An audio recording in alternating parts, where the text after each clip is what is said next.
Hello friends, welcome back to Pi study circle. जी हाँ, video का टाइटल देखकर आप लोग समझ ही गए होंगे कि वीडियो का टॉपिक क्या होने वाला है। ये जो पर्टिकुलर वीडियो है 12th अनाइस वाले बच्चों के लिए है और इसमें हम डिस्कस करने वाले हैं हिस्ट्री का चैप्टर नंबर 6, उसके most important questions with answers. जी हाँ, हिस्ट्री का कोड है 315। सो उसके इंपॉर्टेंट क्वेश्चंस विद आंसर्स मैं इस वीडियो के थ्रू आप लोगों के साथ डिस्कस करने वाली हूँ। चैप्टर का नाम है गुप्त काल एवं उसके उत्तराधिकारी, गुप्त कांश और उसके उत्तराधिकारी। तो देखिए गाइस, इससे पहले मैंने चैप्टर नंबर 1 से लेकर चैप्टर नंबर 6 तक आप लोगों के साथ पहले ही वीडियोस के थ्रू डिस्कस कर रखे हैं, पहले चैप्टर से लेकर चैप्टर नंबर 6 तक। अगर अभी तक आपने वो वीडियोस नहीं देखी हैं तो मैं आपको नीचे लिंक डिस्क्रिप्शन बॉक्स में दे दूंगी। तो 1 बाय 1 करके हर एक चैप्टर के इंपॉर्टेंट क्वेश्चंस या फिर आप उनको नोट्स भी कह सकते हैं, वहां से आप जो है अपने पहले चैप्टर से लेकर चैप्टर नंबर 6 तक क्लियर कर सकते हैं। तो इस पर्टिकुलर वीडियो में हम लोग बात करने वाले हैं चैप्टर नंबर 7 के बारे में। तो चलिए स्टार्ट कर लेते हैं। देखिए, पहला जो हमारा क्वेश्चन है वो आप लोग के सामने कुछ इस तरीके से स्क्रीन पर कि भाई एक कूटनीतिक और विजेता की दृष्टि से समुद्रगुप्त का मूल्यांकन आपको करना है। ठीक है, किसके दृष्टि से? यानी जो समुद्रगुप्त थे वो एक कूटनीतिक भी थे और एक विजेता भी थे। तो इस हिसाब से आपको उनके बारे में बताना है, उनके कैरेक्टर के बारे में बताना है। या फिर ये क्वेश्चन आपको गाइस कुछ इस तरीके से भी एग्जाम में देखने को मिल सकता है कि इलाहाबाद स्तंभ लेख के माध्यम से समुद्रगुप्त की उपलब्धियों का मूल्यांकन करिए। क्योंकि गाइस इलाहाबाद का जो स्तंभ लेख था वो किसने बनवाया था? वो समुद्रगुप्त ने बनवाया था। तो उसको बनवाने के हिसाब से या फिर उसको बनवाने में जो उन्होंने मेहनत की या फिर जो उन्होंने प्रसिद्धि हासिल हुई उसके बारे में आपको बताना है, जो उन्हें उपलब्धि हासिल हुई। गाइस, इस वीडियो के थ्रू आपको ओनली 5 इंपॉर्टेंट क्वेश्चंस बताने वाली हूँ। बिलीव मी, इससे बाहर एग्जाम में कुछ भी नहीं आने वाला। जस्ट इस चैप्टर के अंदर आप इतने ही क्वेश्चन तैयार करिए। चलिए आगे बढ़ लेते हैं, आंसर देख लेते हैं समुद्रगुप्त के बारे में गाइस, क्योंकि हम लोग को जानना है। तो देखिए, चंद्रगुप्त प्रथम के बाद उसके जो ज्येष्ठ पुत्र थे, मतलब बड़े वाले जो पुत्र थे वो कौन थे? समुद्रगुप्त थे। तो सत्तासीन हुए वो, उनको सत्ता उनके हाथ में आई। समुद्रगुप्त का जो शासन था वो भारतीय इतिहास में विशेष महत्व रखता है। मतलब उनका जो शासन काल है, जिस शासन के दौरान उन्होंने जो है शासन किया था, जिस काल के दौरान, वो हमारे इतिहास में बहुत ही इंपॉर्टेंस रखता है। क्योंकि उसने नवोदित गुप्त राज्य की शक्ति और प्रतिष्ठण में वृद्धि कर उसे एक साम्राज्य के रूप में परिणत कर दिया। आगे बढ़ लेते हैं गाइस, हरिसेन की प्रयाग प्रशस्ति से समुद्रगुप्त के कार्यकलापों का पूर्ण विवरण मिल सकता है। कहाँ से मिल सकता है गाइस? आपको यहाँ पर आपको मिल सकता है हरिसेन की प्रयाग प्रशस्ति से समुद्रगुप्त के बारे में, उसके कामों के बारे में आपको संपूर्ण विवरण मिल सकता है। हरिसेन समुद्रगुप्त के कौन थे? राज दरबार का एक प्रसिद्ध कवि था। यानी जो हरिसेन कवि थे वो समुद्रगुप्त के राज दरबारी कवि थे। और जो उन्होंने लिखा था ये प्रयाग प्रशस्ति, उसमें समुद्रगुप्त के बारे में आप जो है जान सकते हैं अच्छे तरीके से। आगे बढ़ते गए, समुद्रगुप्त ने अपना विजय अभियान आर्यावर्ता या फिर उत्तरी भारत से प्रारंभ किया। विजय का अभियान उन्होंने कहाँ से स्टार्ट किया? आपको गाइस याद रखना है, उत्तरी भारत से। इस क्षेत्र में उसने 9 राजाओं को परास्त किया, 9 राजाओं को उसने हराया। और उनके नामों का उल्लेख कहाँ पर मिलता है? इलाहाबाद स्तंभ लेख में किया गया है। ठीक है, जिन 9 राजाओं को उन्होंने हराया था उनका उल्लेख कहाँ किया गया है गाइस? उनका उल्लेख इलाहाबाद स्तंभ लेख में किया गया है। इसके पश्चात वो मध्य भारत के वन प्रदेशों की ओर बढ़ा, जिसका उल्लेख कहाँ पर मिलता है?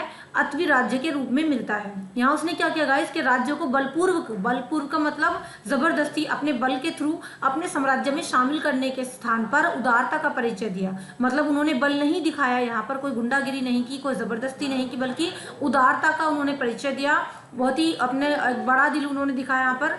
ठीक है, तो करने के साथ साथ उन्होंने उदारता का परिचय तो दिया तथा उसके राज्य वापस लौटा दिए। और एक राजनीतिक समझौते के अंतर्गत ये शर्त रखी, एक राजनीतिक समझौता हुआ और शर्त ये रखी गई कि ये शासक उनकी सत्ता को स्वीकार कर ले और उसे कर तथा उपहारों का भुगतान करें। कर का मतलब गाइस क्या होता है? टैक्स भी दें और गिफ्ट या उपहार जो है वो भी उनका भी भुगतान करें। चलिए आगे बढ़ते हैं। समुद्रगुप्त की एक महान उपलब्धि ये भी मानी जाती है, यानी उन्होंने क्या अचीव किया, तो ग्रेटेस्ट उनकी अचीवमेंट क्या मानी जाती है कि उसने सदियों से आ रही गणतंत्रों को अपनी अधीनता मानने को बाध्य किया। इस तरीके से उपलब्धियों के इन सारी उपयुक्त ऊपर बताई हुई उपलब्धियों के आधार पर उसे एक महान विजेता और साम्राज्य निर्माता की भी संज्ञा दी गई है। तो इस तरीके से ये जो हमने पूरे इस क्वेश्चन के थ्रू आउट डिस्कस किए हैं, समुद्रगुप्त किस तरीके से एक महान शासक बना अपने समय का, क्या उसकी उपलब्धियां थी, कैसे उसने विख्याति प्राप्त की, आप बता सकते हैं गाइस। शॉर्ट क्वेश्चन में अगर आपसे समुद्रगुप्त के बारे में पूछा जाए, आप 3 से 4 जो मेन लाइन्स है वो बता सकते हैं। और अगर आपसे लॉन्ग में क्वेश्चन पूछा जाता है ना, तो आप पूरा का पूरा आंसर सेम इसी तरीके से उतार सकते हैं। कुछ अपनी तरह से आप पॉइंट्स ऐड भी कर सकते हैं। ठीक है, अब आगे बढ़ लेते हैं। अगला गाइस जो हम लोग का क्वेश्चन है वो है क्वेश्चन नंबर 2। तो यहाँ पर आपसे क्या कहा जा रहा है कि चंद्रगुप्त, देखिए ऊपर वाले क्वेश्चन में हमसे पूछा गया था समुद्रगुप्त के बारे में, यहाँ पर चंद्रगुप्त द्वितीय का जो शासन काल था ना वो गुप्त वंश के विकास का चरम काल था। ठीक है, चंद्रगुप्त द्वितीय, चंद्रगुप्त सेकंड जो है वो कब आया था, वो गुप्त वंश के विकास के गुप्त वंश में गाइस वो आया था, और उसके आने पर जो था वो चरम काल था, गुप्त वंश के विकास का चरम काल था। विवेचना यहाँ पर आपको करनी है।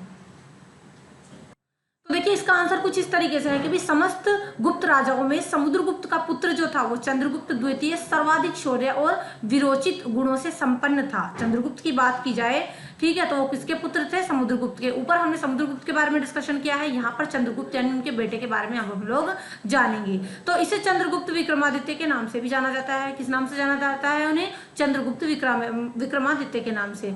उनके शासन काल में, यानी जब वो शासन कर रहे थे, जब उनका समय था, तो गुप्त साम्राज्य अपने चरमोत्कर्ष पर को प्राप्त हो गया था। मतलब सबसे बढ़िया टाइम चल रहा था, एकदम चरम पर था, ऊंचाई पर था गुप्त काल। किसके टाइम पर, चंद्रगुप्त विक्रमादित्य के समय पर। उसने वैवाहिक संबंध और विजयों के द्वारा गुप्त साम्राज्य का विस्तार किया था, और उसके विषय में महत्वपूर्ण जानकारी दिल्ली स्थित मेहरौली स्तंभ लेख से प्राप्त होती है। अगर आप मेहरौली जाएं, वहां पर देखें तो जो स्तंभ लेख है वहां से प्राप्त होती है, और इस अभिलेख में राजा चंद्र की विजय का उल्लेख है। आपको ध्यान रखना है, मान लो आपसे वेरी शॉर्ट क्वेश्चन में पूछ लिया जाए कि भाई मेहरौली स्तंभ में किसका उल्लेख है, तो राजा चंद्र की विजयों का उल्लेख है, और उसके काल की कुछ महत्वपूर्ण घटनाएं हैं। अब आपको बतानी है गाइज, जो ये हमारा चंद्रगुप्त है उसके काल की महत्वपूर्ण घटनाएं कौन कौन सी हैं, मतलब कौन कौन सी घटनाएं उनके काल के दौरान हुई। सबसे मेन इंपॉर्टेंट चीज वैवाहिक संबंध। अगर वैवाहिक संबंधों के बारे में बात की जाएगा तो चंद्रगुप्त ने वैवाहिक संबंधों की एक श्रृंखला बनाकर अनेक राजाओं को अपना मित्र और हितैषी बना लिया। मतलब बहुत सारे राजाओं को अपना से उन्होंने फ्रेंडशिप कर ली और अपना जो है हितैषी यानी अपने हित में बोलने वाला बना लिया। उनमें नाग, कुंतल तथा वाकात आदि प्रमुख थे। इस तरीके से चंद्रगुप्त प्रथम ने लिच्छवी वंश के साथ वैवाहिक संबंध बनाया और उसी का अनुसरण चंद्रगुप्त द्वितीय ने किया। निसंदेह यानी बेशक वैवाहिक संबंध राजनीतिक दृष्टि से बहुत ही महत्वपूर्ण माने जाते थे, इंपॉर्टेंट माने जाते थे। तो पहली विशेषता यही थी कि चंद्रगुप्त ने वैवाहिक संबंधों को जो है मजबूत किया या फिर राजनीतिक दृष्टि से उनको इंपॉर्टेंस दी। चलिए आगे बढ़ते हैं गाइस। अच्छा, एक और चीज़ है कि अगर आप जो है हमारे व्हाट्सएप ग्रुप से जुड़ते हैं, पहली बात यह कि आप हमारा व्हाट्सएप ग्रुप ज्वाइन कर लीजिए। ग्रुप का नंबर है 7303838500। ग्रुप में जुड़ने से आपको क्या बेनिफिट मिलेगा गाइस, कि जितनी भी एनालिसिस से लेकर इन्फॉर्मेटिव वीडियोस होती हैं, इन्फॉर्मेशन होती हैं, वो आप हमारे ग्रुप में जो है मिल सकती हैं वो आपको। इसके अलावा आप डायरेक्टली वहाँ पर हमसे कॉन्टैक्ट कर सकते हैं। कोई भी आपको क्वेश्चन हो, कोई भी आपकी क्वेरी हो, डाउट हो, तो वो डायरेक्टली आप हमसे वहाँ पर पूछ सकते हैं। इसके अलावा अगर आपको TMA के सोल्यूशन चाहिए, PDF चाहिए, फाइल वगैरह, तो वो भी आपको ग्रुप में मिल जाते हैं। तो अगर आपको इस पर्टिकुलर वीडियो का PDF चाहिए ना गाइस, तो इसके लिए जो है आप हमारे इस ग्रुप से जुड़ सकते हैं। एंड फॉर दैट PDF आपको जो है 30 रुपीज़ का जो है चार्ज इसके लिए पे करना होगा, तभी आपको PDF मिलेगी। अदरवाइज आप वीडियो देखकर ही बना सकते हैं, ये कोई मतलब ज़बरदस्ती वाली बात नहीं है, इट्स योर चॉइस। क्योंकि हम जितनी भी वीडियोस बनाते हैं वो एक्सपर्ट टीचर्स के थ्रू ही बनती हैं। तो देखिए, आपको अगर वीडियो के थ्रू अच्छा लगता है लिखना, नोट्स कंप्लीट करने, तो इट्स योर चॉइस। लेकिन अगर आपको जो है PDF चाहिए इस कंप्लीट वीडियो का, तो आप हमारे ग्रुप से जुड़ जाइए और उसके लिए आपको 30 रुपीज़ का चार्ज पे करना होगा। चलिए आगे बढ़ लेते हैं। तो देखिए, दूसरा जो था चंद्रगुप्त का जो काम वो था शक विजय। तो चंद्रगुप्त द्वितीय ने अपनी स्थिति मजबूत कर ली। उसने पहली विजय शक राजा रुद्र सिंह तृतीय पर की और शंकों का विजय प्राप्त करने के बाद उसने विक्रमादित्य की उपाधि धारण की। ठीक है, विक्रमादित्य की उपाधि धारण कर ली। चंद्रगुप्त द्वितीय ने न सिर्फ गुप्त वंश बल्कि प्राचीन भारत का एक महान शासक उसको माना जाता है। चंद्रगुप्त को केवल यही नहीं कि वो गुप्त वंश का शासक था, ये तो थी ही उसकी मेन बात, लेकिन साथ ही साथ उसको प्राचीन भारत का, पुराने भारत का एक बहुत ही महान शासक माना जाता है। वो एक वीर योद्धा था, साम्राज्य निर्माता था, यानी अपने साम्राज्य का निर्माण करने वाला कुशल प्रशासक था, अच्छे से शासन करने वाला था, कूटनीतिज्ञ भी था। ठीक है, इन सभी रूपों में वो फेमस है। और उसमें धार्मिक सहिष्णुता थी, धर्म के प्रति सम्मान था, और वो कला का भी बड़ा अनुरागी था। कला की भी उसको बहुत पहचान थी और प्रेम करता था कला से भी। चलिए आगे बढ़ते हैं। क्वेश्चन नंबर 3 मैं आपको दिखा देती हूँ। गुप्त साम्राज्य के पतन के क्या कारण थे। अब हम जानते हैं कि जो हमारा ये समुद्रगुप्त था, गुप्त काल के क्योंकि दौरान आया, तो जब गुप्त काल चल रहा था, गुप्त काल का जो साम्राज्य था उसके पतन का गाइस क्या मतलब होता है, विनाश। तो इसके विनाश की क्या वजह रही, क्या कारण थे। चलिए, केंद्रीय शक्ति का अभाव और हुनों के आक्रमण ने गुप्त साम्राज्य को पतन की राह दिखाई। ठीक है, ये यहाँ से यहाँ तक आप एक मेन रीजन जान सकते हैं इसका कि भाई केंद्रीय शक्ति का अभाव हो गया, ऋणों के आक्रमण, इसकी वजह से गुप्त साम्राज्य को पतन की राह दिखाई गई, मतलब उसका जो है हारने लगा गुप्त साम्राज्य। गुप्त साम्राज्य की स्थापना 4वीं शताब्दी में हुई थी। आपको ध्यान रखना है, वेरी शॉर्ट क्वेश्चन में आपसे पूछ लिया जाता है कि भाई गुप्त साम्राज्य की स्थापना कब हुई, तो 4वीं शताब्दी में हुई और 6वीं शताब्दी के मध्य यानी 6वीं शताब्दी के बीच में उसका पतन हो गया, मतलब उसका विनाश या फिर उसका हारना कह लो, एक तरह से वो स्टार्ट हो गया। अब गुप्त साम्राज्य को विस्तृत और सशक्त बनाने का कार्य समुद्रगुप्त और चंद्रगुप्त द्वितीय ने किया था। गुप्त वंश का अंतिम पराक्रमी शासक कौन था गाइस, वो था स्कंदगुप्त था। ये भी आपको ध्यान रखना है कि गुप्त वंश का अंतिम पराक्रमी यानी बहादुर शासक कौन था, स्कंदगुप्त था। ठीक है, और स्कंदगुप्त की जब मृत्यु हो गई तो उसके बाद गुप्त साम्राज्य का ह्रास यानी उसका जो विनाश कह लो या फिर उसमें गिरावट कह लो वो स्टार्ट हो गई। आर्थिक कारण भी गुप्त साम्राज्य के पतन का कारण बना। आर्थिक कारण का मतलब वहाँ की आर्थिक स्थिति क्या है, इस वजह से भी गुप्त वंश का जो है विनाश होता चला गया। भूमि दान की प्रथा और कृषि पर अत्यधिक बल की वजह से भूमि दान की प्रथा चल गई और कृषि पर बहुत ज्यादा बल दिया जाने लगा, तो आत्मनिर्भर जो ग्राम थे उनका उदय हो गया और अनेक पुराने व्यापारिक और औद्योगिक केंद्र क्या हो गए, जो पुराने समय से व्यापारिक या औद्योगिक केंद्र चले आ रहे थे ना गाइस, वो नष्ट हो गए इस तरीके से। ठीक है, और इस तरीके से निष्कर्ष के तौर पर यह कहा जा सकता है कि राजनीतिक तौर पर आर्योग्य उत्तरवर्ती गुप्त शासकों की दुर्बलता ने गुप्त वंश के चूल को हिलाकर रख दिया तथा उसमें गुप्तों के पतन के द्वार को खोल दिया। इस तरीके से गुप्त वंश का विनाश हो गया, पतन हो गया, फिर हार गए। और 550 ईस्वी तक आते आते, ठीक है 550 ईस्वी के आते आते गौरव में गुप्त साम्राज्य का कंप्लीटली पतन हो गया। सो गाइज, अगर वीडियो आपको पसंद आ रही है तो चैनल को सब्सक्राइब कर लीजिएगा। ठीक है, सब्सक्राइब कर सकते हैं आप हमारे चैनल को, पाई स्टडी सर्कल नाम का चैनल है, काफ़ी यूजफुल वीडियोस वहाँ पर आपको मिल जाएंगी। इसके अलावा बेल आइकन को भी आप प्रेस कर लेना ताकि जब भी कोई भी मैं नई वीडियो डालूँ तो उसका नोटिफिकेशन आपको तुरंत मिल जाए। इसके अलावा आपके जो है ज्योग्राफी का जो सब्जेक्ट है 12th वालों का, इसके अलावा इंग्लिश का जो सब्जेक्ट है उसकी वीडियो जो है हमने स्टार्ट कर दी है। ज्योग्राफी का जो सिलेबस है वो तो अभी 1-2 दिन पहले ही स्टार्ट किया है। तो अगर आपके पास ज्योग्राफी सब्जेक्ट है, इंग्लिश सब्जेक्ट है, तो भी आप हमारे चैनल से जुड़ सकते हैं। वहाँ पर भी आपको मोस्ट इंपॉर्टेंट क्वेश्चन तैयार करवाए जा रहे हैं, नोट्स तैयार करवाए जा रहे हैं, तो आप प्लेलिस्ट चेक कर लीजिएगा, आपको ज्योग्राफी की भी प्लेलिस्ट मिल जाएगी, इंग्लिश की मिल जाएगी। ठीक है, और वीडियो को लाइक कर सकते हैं, प्लीज़ लाइक कर दीजिएगा। अगर पसंद आ रही है तो शेयर कर सकते हैं अपने फ्रेंड के साथ और कॉमेंट करके डेफिनेटली मुझे बताइएगा कि जो आपको वीडियो कैसी लग रही है। ठीक है, अगली वीडियो हम जल्दी लेकर के आएंगे फिर इसकी। तो क्वेश्चन नंबर 4 की ओर अब हम बढ़ लेते हैं कि भी हर्षवर्धन के शासनकाल की महत्वपूर्ण घटनाओं का उल्लेख करना है। अब यहाँ पर देखिए हमने चंद्रगुप्त जान लिया, स्कंदगुप्त के बारे में थोड़ा सा पढ़ा है। ठीक है, समुद्रगुप्त के बारे में भी हमने जाना है। अब जानते हैं हर्षवर्धन के बारे में।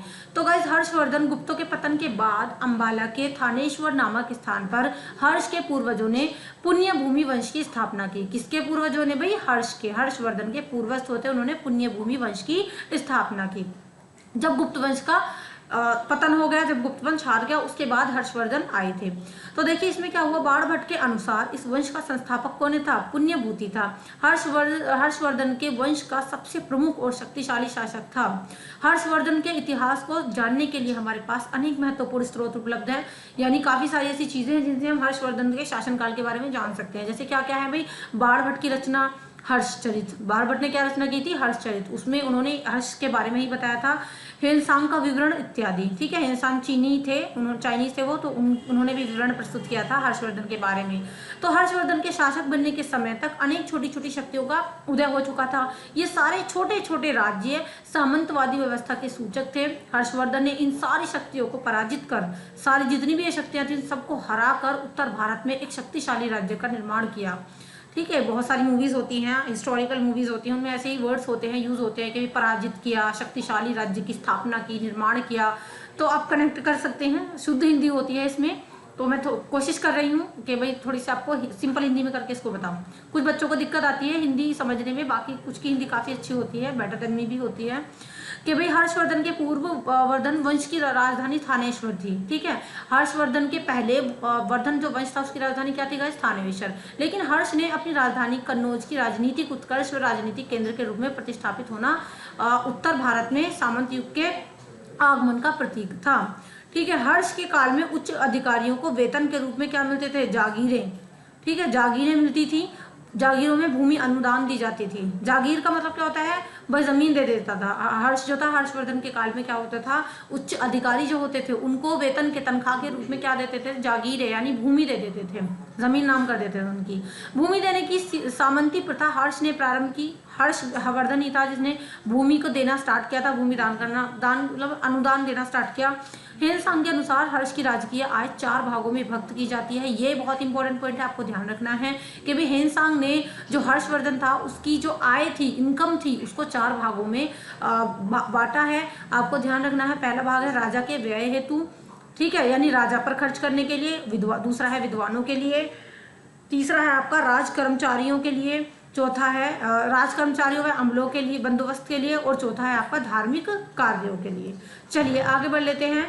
Guys keep study in pi study, channel को प्रमोट करना भी चाहिए थोड़ा थोड़ा सा। तो पाई स्टडी सर्कल नाम का हमारा चैनल है यूट्यूब पे, विजिट करिए, बहुत सारी स्कूल वीडियोस वहाँ पर आपका वेट कर रही है और काफ़ी सारी स्कूल वीडियो में पहले अपलोड कर भी चुकी हूँ। चलिए आगे बढ़ लेते हैं, क्वेश्चन नंबर 5 देख लेते हैं हम लोग। वीडियो लेक्चर आपको कैसा लग रहा है कॉमेंट करके ज़रूर बताइएगा, ठीक है। तो साहित्य और कला के क्षेत्र में गुप्त युग स्वर्ण युग क्यों कहा जाता है, काफ़ी इंपॉर्टेंट क्वेश्चन है, काफ़ी बार यहाँ से आपका क्वेश्चन बनता है और शॉर्ट क्वेश्चन भी बनता है, लॉन्ग भी ज़्यादातर बनता है। तो देखिए गाइस, गुप्त युग स्वर्ण युग, ये आपको ध्यान देने वाली चीज़ है कि जो गुप्त काल था उसको स्वर्ण युग यानी सोने का काल क्यों कहा जाता है। So guys this question is the last question of this video. Answer discuss करते हैं हम लोग कि विभिन्न कलाओं की दृष्टि से, ठीक है, गुप्त काल में अद्वितीय उन्नति हुई। गुप्त सम्राटों द्वारा चलाए गए सिक्के, गुफाओं और गुफा चित्र मंदिरों और भवनों के अवशेष, क्या क्या हुआ था उस टाइम में गाइस, आप देख सकते हैं कि गुप्त जो सम्राट थे उन्होंने सिक्के चलाए, गुफाएं और गुफा चित्र मंदिरों और भवनों के अवशेष तथा अधिकांशतया पत्थर अथवा पकी हुई मिट्टी की विभिन्न मूर्तियां गुप्त काल की कला को जानने का साधन है। अगर आपको जानना है गुप्त काल के बारे में गाइस तो आप देख सकते हैं कि भाई वहाँ के सिक्के, गुफाएं, गुफा चित्र, मंदिर, भवन, ये सारी चीज़ों से पता चल सकता है पकी हुई मिट्टी की विभिन्न मूर्तियाँ के गुप्त कला कितनी संपन्न, कितनी अच्छी थी। ये सभी मिलकर ये सिद्ध करते हैं कि गुप्त काल में भारतीयों ने अपनी कलात्मक और सृजन शक्ति का पूरा विकास कर लिया था। मतलब गुप्त काल के जितने भी भारतीय लोग थे उनमें काफ़ी अच्छे तरीके से कला का विकास हो गया था, ठीक है, सृजन शक्ति का, सृजनात्मकता का उनमें विकास था। तो काफ़ी अच्छे तरीके से गुप्त काल को उन्होंने मेंटेन किया, बढ़िया बढ़िया कलाएं दिखाई, अपनी सृजनात्मक शक्तियां भी दिखाई। इसी वजह से ये काल जो है इतिहास का क्लासिक युग, आपको देखो गाइस इंग्लिश में भी ध्यान रखना पड़ेगा कि गुप्त काल को क्लासिक युग भी कहा जाता है, सोने का युग भी कहा जाता है, स्वर्ण युग यानी सोने का युग भी कहलाता है। कौन सा काल गाइस, गुप्त काल। चलिए आगे बढ़ लेते हैं। कला के क्षेत्र में विकास, अब हम जानते हैं थोड़े से इन पॉइंट्स के बारे में कि प्राचीन भारतीय कला मुख्य रूप से किस पर आधारित थी, भाई धर्म पर आधारित थी। धर्म को बहुत ज्यादा मान्यता दी जाती थी, अब भी दी जाती है मगर प्राचीन युग में थोड़ी हो सकता है ज्यादा दी जाती हो। अब गुप्त काल में भी यही देखने को मिला। बौद्ध मूर्तियों का निर्माण बहुत ज्यादा हुआ, बौद्ध मूर्तियां बनवाई गई। सतलजगंज, सुल्तानगंज बिहार में तांबे की बनी विशालतम प्रतिमा पाई गई है, ठीक है। कहाँ पर, सुल्तानगंज बिहार में तांबे की बहुत ही विशाल बड़ी सी मूर्ति पाई गई है। मथुरा और सारनाथ में महात्मा बुद्ध की आकर्षण प्रतिमाएं गढ़ी हुई हैं, सारनाथ और मथुरा में, ठीक है, किसकी, महात्मा बुद्ध की।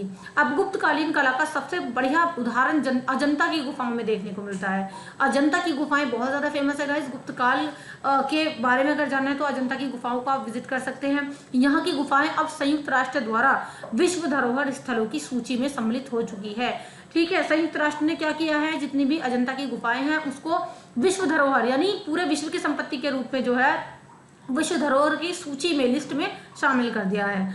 चलिए आगे बढ़ते हैं। वास्तु तथा भवन निर्माण की कला, तो इसमें देखिए आपको क्या जानना है। गुप्त काल में स्तूप, चैत्य, ठीक है, विहार, गुफाओं आदि का निर्माण पूर्ववत रहा। गुफाओं में अजंता और उदयगिरी की गुफाओं का प्रमुख स्थान है। चलिए और देख लेते हैं। 16 तथा 17 नवंबर की अजंता की गुफाएं गुप्त काल की मानी गई हैं। आपको ध्यान रखना है, शॉर्ट क्वेश्चन में, वेरी शॉर्ट क्वेश्चन में आपसे पूछ लिया जाता है। अब देख लेते हैं गाइस, साहित्य क्षेत्र में विकास।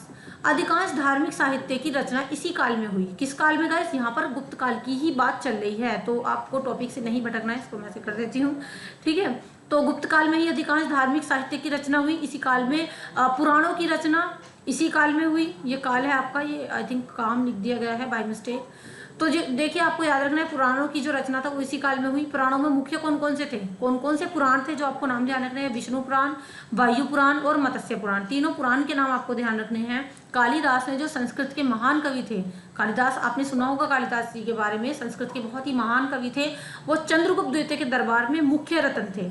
किसके दरबार में? चंद्रगुप्त गुप्त के समय, चंद्रगुप्त द्वितीय के टाइम में वो आए थे, पहले वाले के नहीं, चंद्रगुप्त द्वितीय है, आपको ध्यान रखना है, प्रथम और द्वितीय का, ठीक है।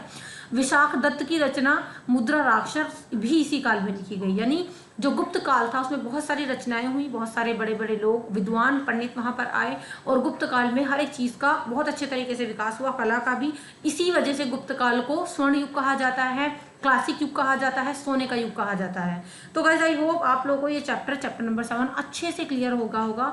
वीडियो कैसी लगी है प्लीज कमेंट करके मुझे बताइएगा। इसके अलावा आपको किस तरीके की वीडियो चाहिए आप ये भी कमेंट करके बता सकते हैं। चैप्टर नंबर 1 से लेके 6 तक मैंने पहले ही थ्रू आउट द वीडियोस आपके साथ डिस्कस कर रखे हैं। अगर अभी तक आपने वो वीडियोस नहीं देखी है तो उसका लिंक मैं आपको नीचे डिस्क्रिप्शन बॉक्स में दे दूंगी।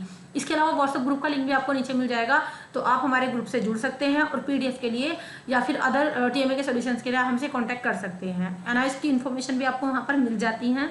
तो guys see you in the next video में मिलेंगे हम 8 नंबर चैप्टर के साथ। चैप्टर नंबर 8 में भी आपको मैं 5 most important questions with answer बताने वाली हूँ। तब तक के लिए best of luck and thanks for watching this video. See you in the next video. Till then keep study in Pi study. Thank you so much and अपना ख्याल रखिएगा।